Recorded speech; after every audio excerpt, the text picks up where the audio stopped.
In the spring of 2020, Nate Blecharczyk, the co-founder and strategy boss of home-share giant Airbnb, was walking a tightrope. The COVID pandemic had rocked the foundation of Airbnb, one of the world's fastest-growing and most valuable private companies.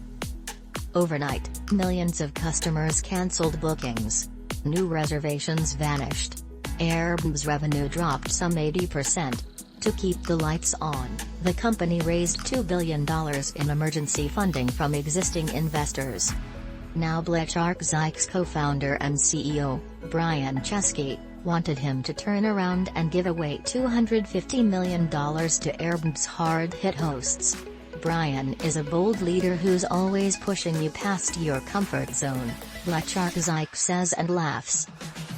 He wanted to do something super substantial for hosts and felt that $250 million was the right magnitude.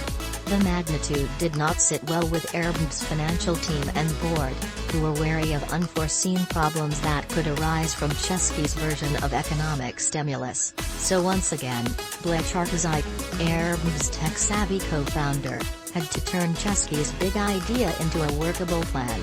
Giving away $250 million to a potential 4 million hosts was trickier than it sounds. Airbnb needed a policy to deploy funds in a balanced way that didn't concentrate the cash to too few hosts nor spread the money so thin that the gesture was meaningless. Optics for investors and the market, Airbnb was plotting an IPO mattered too. After all, the company was handing out more than 10% of the money it had just rushed to raise.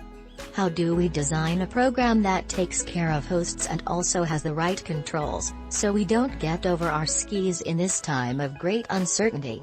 Says Blecharczyk.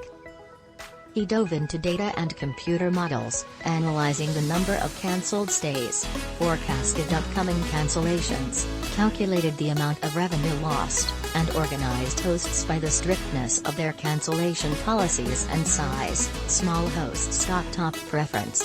Model in hand, Blecharczyk deployed the $250 million in 3 weeks.